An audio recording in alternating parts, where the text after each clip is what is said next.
신약성경 87페이지에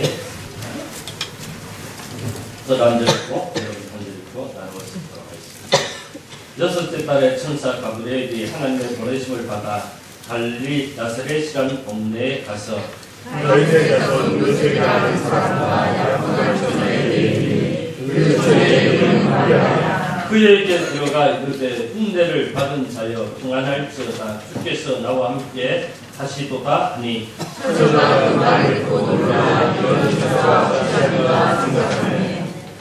천사가 이르되 마리아여 무서워하지 말라 내가 하나님께 흉내를 입었느냐 보라 내가 잉태하여 아들을 낳으리니 그 이름을 예수하라. 그가 큰 자가 되고 지극히 높으신 뒤에 아들이라 이끌어질 것이요 주 하나님께서 그 조상 다윗의 왕위를 그에게 주시리니 영원히 야곱의 집을 왕으로 다스릴 것이며 그 나라가 무궁하리라. 마리아가 천사에게 말하되 나는 남자를 알지 못하니 어찌 이 일이 있으리까 천사가 대답하되 성령이 내게 임하시고 지극히 높으신 이의 능력이 너를 거두시니 이러므로 말씀과 거듭나는 하나님의 아들이라 일컬어지리라. 보라 내 친족 엘리사벳도 늙어서 아들을 배웠느니라 본래 임신하지 못한다고 알려진 이가 이미 6달이 되었나니 내가 하나님의 모든 말씀을 그만할 것이 없느니라. 다 같이 읽겠습니다. 마리아가 이르되 주의 영광이 오니 말씀대로 내게 이루어지리라. 아멘. 성탄절이 며칠 앞으로 다가왔습니다. 성탄절을 표현하는 문구 가운데 가장 특별한 문구가 누가복음 2장 10절에 온 백성에게 큰 기쁨의 좋은 소식이라 그렇게 표현할 수가 있습니다. 성탄의 소식은 누구의 걱정이 되는 소식이 아닙니다. 모든 사람들에게 미치는 큰 기쁨, 삶의 모든 문제를 해결할 수 있는 큰 기쁨의 좋은 소식이 성탄절입니다. 그런데 이 놀라운 소식이 의외로 갈릴리 나사렛 동네에 살고 마리아로부터 시작합니다. 지금은 우리가 나사렛 동네는 모든 것이 알고 있지만 이 당시에는 나사렛은 시골 가운데 시골이에요. 또 지금은 우리가 마리아의 이름이 익숙하지만 그러나 그 당시에는 마리아는 이제 각 약혼한 12살에서 13살 정도 밖에 되지 않는 아주 시골 처녀였다고 할 수가 있습니다. 이 놀랍고 위대한 소식이 시골 평범한 처녀에게서부터 그 소식이 시작되었다. 참 놀라운 것입니다. 마리아는 다윗의 자손 요셉과 약혼한 처녀였습니다. 마리아는 천사 가브리엘을 통해서 보라 내가 잉타하여 아들을 낳으니 그 이름을 예수라 하라는 기상천외한 소식을 듣고 반항을 했습니다. 그래서 그가 이렇게 말합니다. 나는 남자를 알지 못하니 어찌 이 일이 있으리라고 물었습니다. 남자를 알지 못하는데 어떻게 내가 아이를 잉태하고 그 아이의 이름을 예수라 하는 거야? 거기에 대해서 그렇게 반문을 했습니다. 그 천사 가브리엘이 이렇게 말합니다. 성령이 내게 임하시고 지극히 높으신 의 능력이 너를 덮으시니 이러므로 나시발 거룩하신 이는 하나님의 아들이라 일컬어지리라고 하면서 대저 하나님의 모든 말씀은 능하지 못하심이 없느니라. 하나님의 모든 말씀. 하나님이 천지 만물을 지으실 때 말씀으로 지으셨습니다. 빛이 있으라 하니까 빛이 있었고 어둠이 있으라 하니까 어둠이 있었습니다. 그 하나님의 모든 말씀이 능하지 못한 일이 없다는 말을 듣고 처녀의 몸이지만 내 몸을 통해서 메시아 예수가 탄생하다는 사실을 마리아가 듣게 되었습니다. 그러자 마리아는 이렇게 고백합니다. 주의 여종용이 말씀대로 내게 이루어지리라 라고 고백했습니다. 마리아의 이 믿음의 고백으로 인해서 온 백성에게 미칠 큰 기쁨의 좋은 소식이신 예수님께서 이 땅에 오셨습니다. 그리고 마리아는 개인적으로 여자 중에 내가 복이 있습니다. 내 태중에 아이도 복이 있다는 축복을 받게 되었습니다. 마리아로 통해서 온 백성이 기뻐하는 예수님이 탄생하는 역사가 시작되었고, 마리아는 개인적으로는 여성 중에서 제일 복된 여성이 되었고, 그의 태중에 있는 아이는 복받는 아이가 되었다는 사실을 말씀하셨습니다. 존경했던 마르틴 루터는 성탄절에 3대 기적이 일어났다고 하였습니다. 첫 번째 기적은 한 아기의 몸속에서 하나님과 사람이 합해졌다. 즉 하나님이 사람이 되신 기적이 일어났다. 두 번째 기적은 그 어머니 마리아가 동정녀인데 남자를 알지 못하는 여자인데 아이를 갖는 기적이 일어났다. 오늘 우리가 함께 나누고자 하는 것은 세 번째 기적입니다. 이 신비한 사건을 마리아가 믿음으로 받아들여요. 도저히 믿을 수 없는 일을 믿음으로 받아들임으로 통해서 하나님의 놀라운 역사가 나타납니다. 우리는 마리아의 말씀대로 내게 이루어지리다 라는 믿음으로 하나님의 놀라운 구원을 얻게 되었지 않습니까? 그야말로 온 백성에게 미칠 큰 기쁨의 소식인 예수님께서 이 땅에 오셔서 우리를 위하여 십자가에 죽으시고 부활하심으로 통해서 우리에게 영원한 생명의 길이 열리는 복을 받게 되었습니다. 그리고 그 부활하신 예수님께서 세상 끝날까지 너희와 항상 함께하리라. 오늘도 순간순간마다 우리와 함께하시는 주님의 축복을 누리고 있습니다. 이 모든 것들이 어쩌면은 마리아의 믿음으로부터 출발했다는 것입니다. 우리는 마리아에 대해서 좀 우리의 생각을 좀 다르게 가져야 됩니다. 신조교에서는 마리아를 하나님의 어머니라고 그렇게 부릅니다. 왜 그렇게 그런가 하면 예수님이 하나님이시기 때문에 예수를 낳은 어머니는 당연히 하나님의 어머니가 아니냐 그렇게 봅니다. 논리적으로는 맞는 말이에요.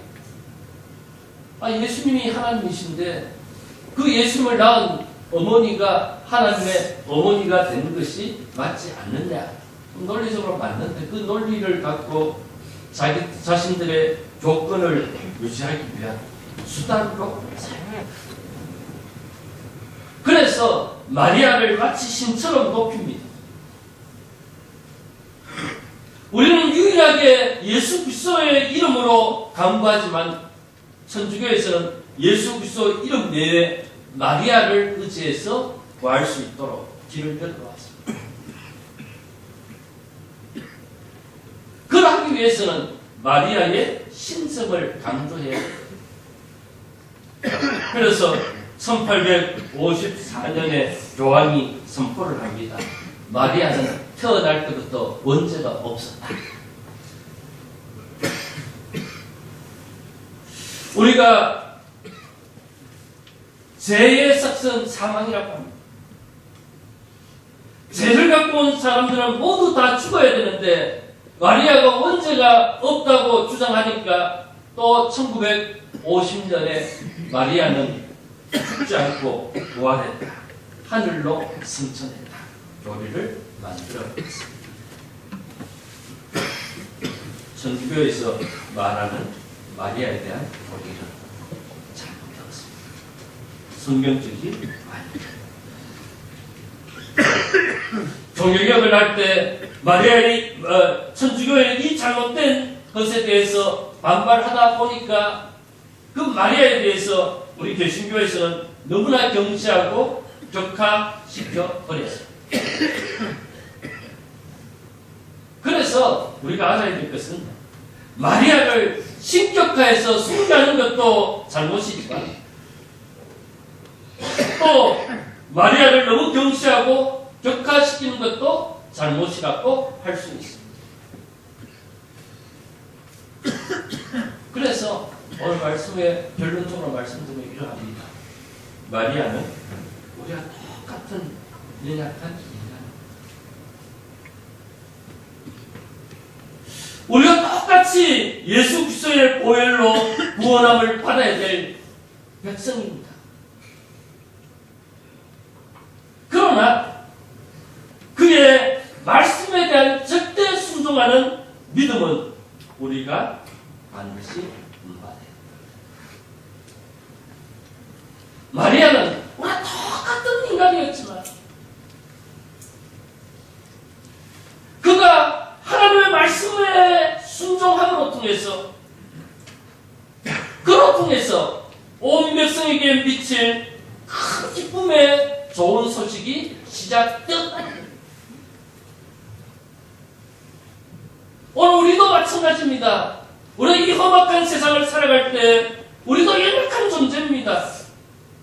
실수할 때도 있고 넘어질 때도 있고 유혹에 빠질 때도 있고 그러나 우리가 오늘 우리에게 주신 하나님의 말씀을 기억하고 그 말씀에 순종하려고 할 때 우리로 통해서 온 백성에게 미칠 큰 기쁨의 좋은 소식이 우리로 통해서 울려 퍼지게 된다. 우리가 성탄절을 앞두고 이런 마리아의 믿음을 받아야 됩니다. 먼저 마리아는 은혜 받은 자였습니다. 천사 가브리엘이 마리아에게 들어가 이렇게 인사합니다. 은혜를 받은 자여 평안할지어다. 주께서 너와 함께 하시도다 라고 하였습니다. 처녀 마리아가 이 말을 듣고 놀라서 이런 인사가 어찌 말입니까? 라고 생각할 때 천사가 다시 한 번 더 마리아에게 이렇게 말합니다. 무서워하지 말라. 내가 하나님의 은혜를 입은이라고 강조했습니다. 이 마리아가 황당한 일을 보입니다. 어느 날 갑자기 천사가 자기 속에 들어와서 평강함과 인사를 합니다. 그러니까 놀라서 도대체 어떤 일이냐 하니까 무서워하지 말라. 은혜를 받은 자야. 은혜를 입은 자야.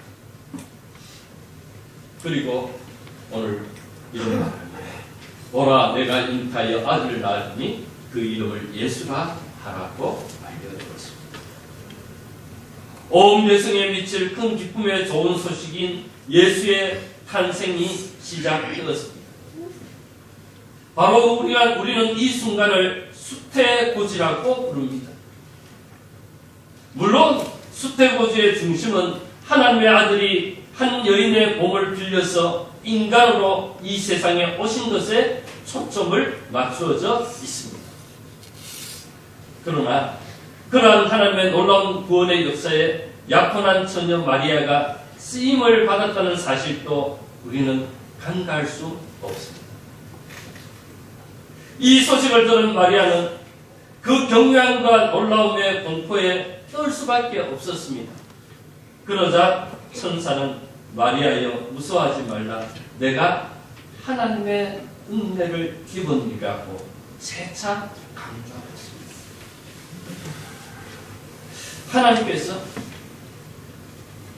우리에게 진노하는 공포의 순간이 아니라 은혜를 내려주는 복된 시간이라는 사실을 말씀하고 있습니다. 온 백성에 미칠 큰 기쁨의 좋은 소식은 하나님께 은혜를 입은 마리아로부터 시작되었다는 거예요. 마리아가 특별한 공로나 자격을 갖추었기 때문에 예수님을 잉태한 것이 아니라 전적으로 하나님의 은혜로 이루어졌다는 사실. 마리아가 남들보다 예뻤거나 마리아가 남들보다 지혜롭거나 엄청난 배경을 갖고 있었기 때문에 마리아가 온 백성에게 미칠 큰 기쁨의 좋은 소식인 예수님을 잉태한 것이 아니라 그야말로 평범한, 어쩌면 우리가 똑같은 인생을 살았던 여인이었지만 어느 날 그에게 하나님의 은혜가 임하니까 하나님의 놀라운 역사가 이루어졌다는 것입니다. 마리아가 예수님을 잉태한 것은 전적으로 하나님의 은혜라는 사실을 강조를 하고 있습니다. 여러분은 은혜라는 것을 무엇이라고 생각합니까? 스톰스라는 분은 이렇게 말했습니다. 은혜는 당신의 공로로 얻을 수 있는 것도 아니요, 당신의 무공로로 잃어버릴 수 있는 것도 아니다. 만일 당신의 선함과 자랑할 만한 것을 따라서 하나님이 주신 것이라면 그것이 구원이든 건강이든 장수든 부귀든 간에 그것은 은혜일 수 없다는 것입니다. 은혜는 우리의 잘잘못을 따지지 않고 주시는 하나님의 선물이다. 네가 잘하고 못하고 그거 따져서 우리에게 주신 것이 은혜가 아닙니다. 2019년 우리가 한 해 동안 살아왔는데 한 해 동안 이렇게 열심히 잘했기 때문에 내가 너에게 은혜를 준다. 너가 이렇게 잘못했기 때문에 내가 주었던 은혜를 거두어 간다. 그게 아니라 우리의 잘못에 관계없이 하나님이 선물로 주신 것이 은혜라는 것입니다. 은혜를 입은 마리아의 몸을 통하여서 이 땅에 오신 예수님께서 오늘 우리에게 은혜 주시기를 원하신다. 우리에게 은혜 주시기 위해서 주께서 너와 함께 하시더라 라고 했습니다. 예수님께서 임마누엘로 하나님이 우리와 함께 하신다는 것이 아니라 임마누엘로 우리에게 찾아오셨다는 거예요. 그러니까 우리가 이 세상 살아갈 때 아마 마리아가 당했던 황당한 일, 아마 인간적으로 생각해보면 엄청난 일 아닙니까? 또 은혜로 생각해보면 대단한 위대한 일이 마리아에서 일어났습니다. 근데 그 모든 일에, 그 모든 복잡하고 엄청난 일의 중심에 무엇이 있습니까? 하나님의 은혜를 입었습니다. 그 모든 것들이 하나님의 선물로 바뀐다. 우리가 한 해를 보내면서 지금 우리의 삶의 자리에 모든 일들이 잘 되어서 순조롭게 온 것도 하나님의 은혜고, 아직도 풀리지 않아서 얽히고 설켜서 복잡한 문제들이 있을 겁니다. 황당한 일들이 있을 겁니다. 도대체 내 인생에 왜 이런 일이 일어났는가, 그런 생각이 들 만큼 엄청난 일들이 일어났다는 것입니다. 그러나 그 모든 복잡한 문제를 일순간에 해결할 수 있는 방법이 무엇입니까? 하나님의 하나님의 은혜가 잘되던 일도 복으로 다가오고 잘못된 일도 하나님의 선물로 다가왔습니다. 하나님의 은혜로 통해서 모든 것들이 우리에게 기쁨으로 다가왔습니다. 온 백성에게 미칠 큰 기쁨의 소식을 온 세상 모든 사람들에게 나누어주는 그런 복을 누리게 된다는 사실을 말씀하고 있지 않습니까? 종교개혁을 일으켰던 마르틴 루터가 그의 인생을 마감할 때가 가까웠습니다. 1546년 2월 18일 새벽 3시에 아마 마지막 사망의 음침한 골짜기에 달리면서 힘든 가운데 그가 겨우 힘을 내어서 자기의 노트에 한 문장을 기록합니다. 그가 마지막 남겼던 문장입니다. 이렇게 표현됩니다. 우리는 하나님의 은혜를 구걸하는 사람들이다.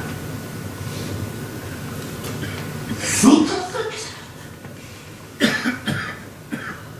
공로주의에 빠져서 또 그 공로주의를 교묘하게 이용하는 로마 교황의 교권에 대항해서 오직 은혜로 오직 믿음으로 나는 캐치프레이로 종교개혁을 일으켰던 루터가 그 엄청난 초롱성 같은 세력과 싸우면서 그가 이길 수 있었던 것은 무엇입니까? 은혜를 구했기 때문에. 하나님 아무리 복잡하고 아무리 얽히고 섞인 문제였지만은 하나님이 은혜를 베풀어 주었을 때 그 모든 것들이 일순간에 해결되었다. 우리들 우리의 인생을 가리켜서 먹는 항아리와 같다고 할 수 있지 않습니까? 예레미야 2장에 보면 우리의 인생을 가리켜서 터진 웅덩이가 항아리에 구멍이 나면 아무리 물을 부어도 채워지지 않습니다. 파스칼이 방세에 보면 인간의 마음속에 누구든지 커다란 구멍이 있다는 거예요. 건강을 채워봐도 되지 않고 명예를 채워봐도 되지 않고 돈을 채워도 채워지지 않는 그 구멍이 있다는 거예요.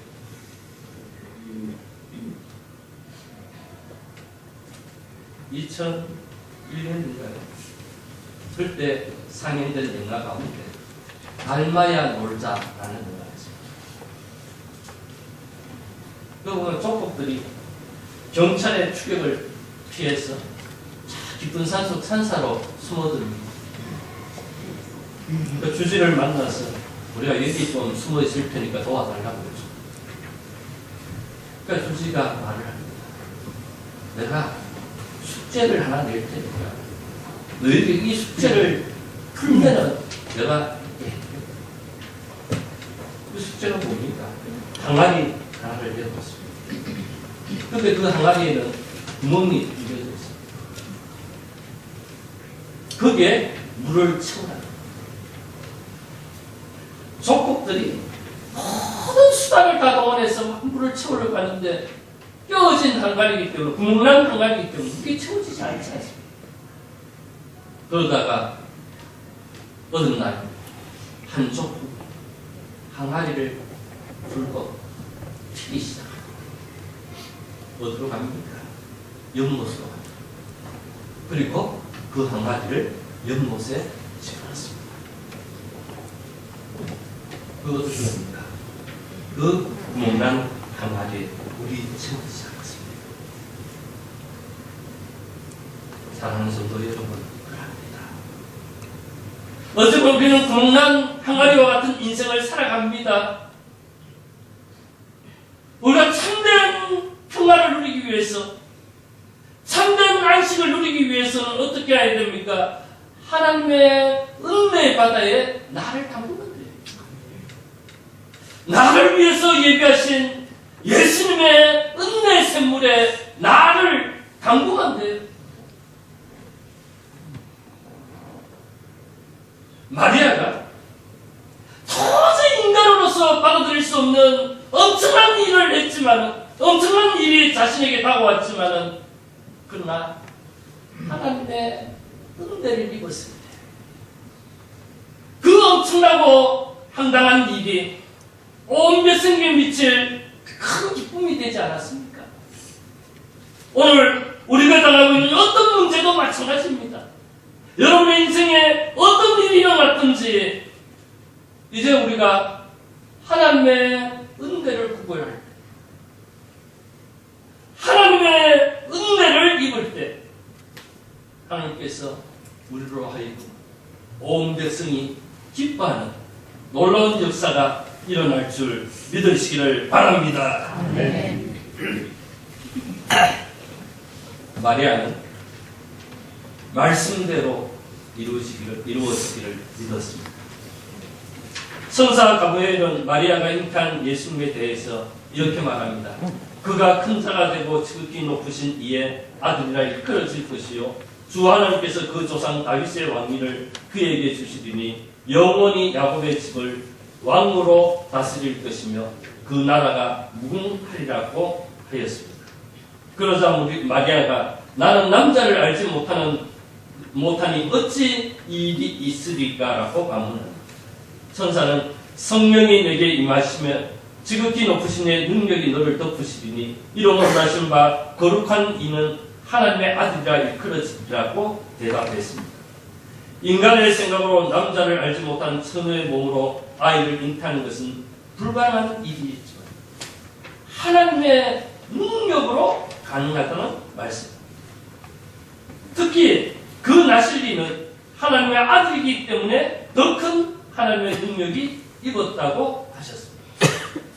그러면서 성령의 능력으로 36절을 보니까 보라 내 친족 엘리사벳. 엘리사벳이 누굽니까? 세례 요한의 아버지가 나이가 많아서 생산할 능력이 없었습니다.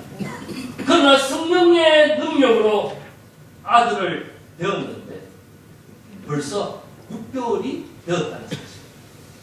세례요한이 예수님보다 6개월 먼저 세상에 오지 않았습니다.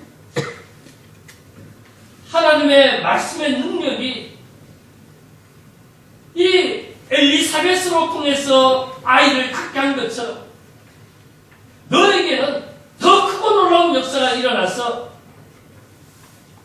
처녀의 몸이지만 너의 몸으로 통해서 하나님의 능력이 나타날 것이다. 그러면서 천사 가브리엘이 마리아에게 이렇게 말합니다. 대저 하나님의 모든 말씀은 능하지 못하심이 없니라고 했습니다. 여러분 여기에서 이 하나님의 모든 말씀은 능하지 못하심이 없니라 이 말씀에서 두 가지 의미가 있습니다. 첫 번째는 하나님께서 약속하신 모든 것을 반드시 이루어 주신다. 성경은 약속의 말씀입니다. 특별히 구약은 오실 메시아, 오실 예수님에 대한 예언의 내용들입니다. 특별히 예수님이 오시기 700년 전에 이사야 선지자를 통해서 동정녀 몸에서 메시아가 탄생할 것이라는 것을 예언했습니다. 처녀의 몸에서 예수님께서 태어나실 것을 예언했는데 오늘 그 말씀이 너에게 이루어졌다. 그 하나님의 말씀은 1.1획도 변함없이 이루어진다는 사실을 말씀하고 있습니다. 또 하나 우리의 삶을 위한 하나님의 계획도 반드시 이루어진다는 것입니다. 지금 오늘 우리에게 주신 하나님의 말씀입니다. 우리의 생활 가운데서 우리가 말씀 따라 살아갈 때 그 말씀의 능력으로 모든 것들이 이루어진다는 것입니다. 인간적으로 볼 때 불가능한 것처럼 보이고 인간적으로 볼 때 도저히 이루어질 수 없는 일처럼 보이지만은 그러나 그 말씀을 의지하고 나갈 때 모든 말씀은 능하지 못함이 없다는 것입니다. 지금 마리아가 당하는 현실이다. 결혼한 신부에게 임신의 소식은 큰 기쁨의 좋은 소식입니다. 그러나 요셉과 약혼한 처녀 마리아에게 아이를 잉태했다는 것은 저주나 다름이 없을 것입니다. 그렇지 않습니까? 처녀의 몸으로 순결하게 이제 남편을 맞이해야 되는데 그 몸이 더러워졌다는 것은 그 당시에 율법으로 하면은 성문으로 끌어내어서 돌로 쳐 죽임을 당하는 부정한 일입니다. 돌 맞아서 죽어야 될 일이 지금 이루어집니다. 지금도 중동 지역에 가면 가끔 그런 일들이 일어난다고 합니다. 지난번에 아프가니스탄 전쟁 때 좀 소개됐던 내용인데 이렇게 가늠하고 부정한 일을 범하게 되면 그 아프가니스탄은 돌로 공개적으로 처형을 한다고 해요. 그러고 나서 사람의 목을 베어서 4일 동안 공개를 한다고 합니다. 이렇게 부정한 행동하면 이렇게 된다. 워낙 국제 인권이 떠드니까 요새는 15분만 공개하고 내린다. 또 돌도 머리만한 돌을 사용하다가 요새는 돌을 조그만한 거 쓰다가 3시간 내지 4시간 돌을 던져서 그렇게 처형을 하다가 죽지 않으면 도망갈 기회를 준다고 합니다. 그러니까 지금 마리아가